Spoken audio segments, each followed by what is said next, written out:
Eu acordei cedo hoje, como de costume, e vi que tinha uma mensagem do Vini da Jovem Pan. E ele perguntava se eu poderia participar do Morning Show, porque o Adrilles estava se sentindo mal.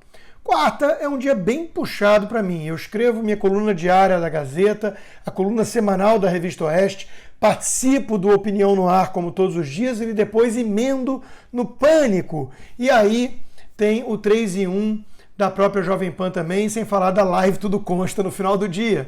Essa é minha quarta. Mas eu disse que tudo bem, faria o programa. Por problemas técnicos, porém, não foi possível a minha participação. Deu pau na máquina, acontece. Mas enquanto eu aguardava eles tentando resolver o problema, eu tive que ouvir, sem poder rebater, as típicas baboseiras do Joel Pinheiro. Em situações normais, eu não acompanho esse programa, para ser sincero. No fundo, não faz nem tanta diferença escutar o Joel, pois eu já encaro 2 vezes por dia a Amanda Klein, né?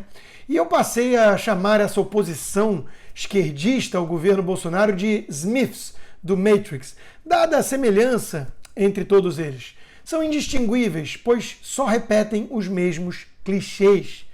Como eu fiquei sem tempo para peneirar outras pautas, eu aproveito esse espaço aqui para rebater as ladainhas ditas por Joel no programa, e que são as mesmas, repito, da minha colega de bancada.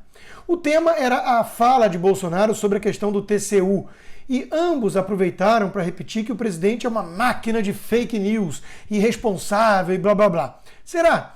Em primeiro lugar, ele mesmo reconheceu o erro no dia seguinte, algo já louvável e que raramente vemos acontecer na mídia.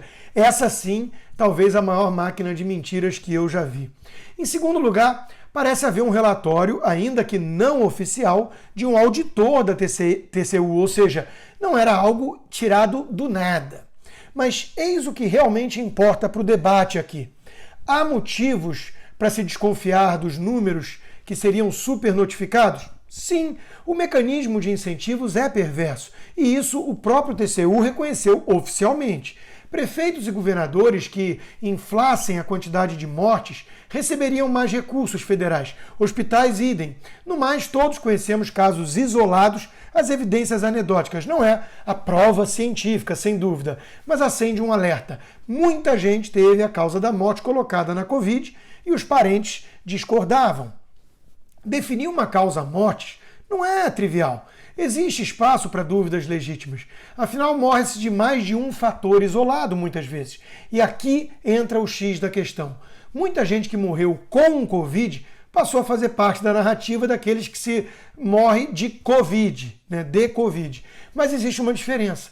Se o sujeito tem mais de 80, 90 anos, comorbidades, contraiu o vírus e veio a falecer, não parece um caso igual ao do humorista, por exemplo, Paulo Gustavo, jovem, saudável e que, pelo visto, teve mesmo complicações diretamente derivadas do vírus. Além disso, há o aspecto da testagem. Todos os óbitos colocados na conta da Covid foram mesmo testados da forma mais rigorosa? Nós sabemos que há o falso positivo em testes mais rápidos, por exemplo. Enfim, são questões legítimas para quem quer debater de verdade sobre o assunto, sem politização e consciência. Não é o caso do Joel, como também não é o de Amanda, isso está claro.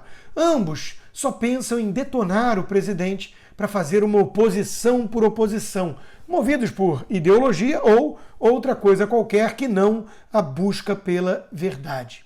Diante disso, vamos para a segunda pauta do programa deles, a CPI circense.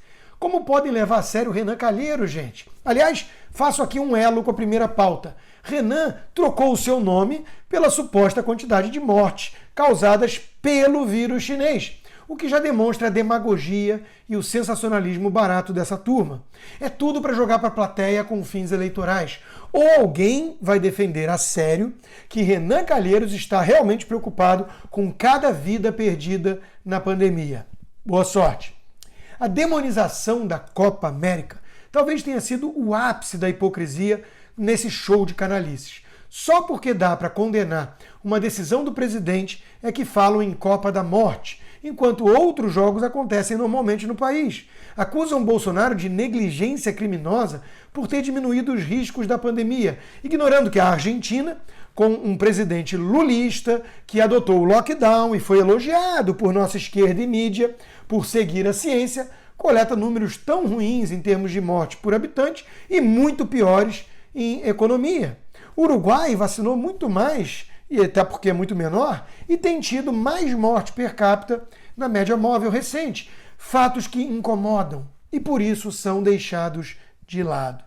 Depois insistem nessa coisa de comparar hidroxicloroquina ou ivermectina com veneno, repetindo que só no Brasil se fala disso. Fake news! Na Índia, um novo estudo mostrou a eficácia do tratamento e nos Estados Unidos, aqui, médicos sérios têm defendido o remédio e denunciado a politização. A esquerda também mistura a ausência de comprovação da eficácia com teste de ouro com haver ineficácia comprovada, o que é outra fake news.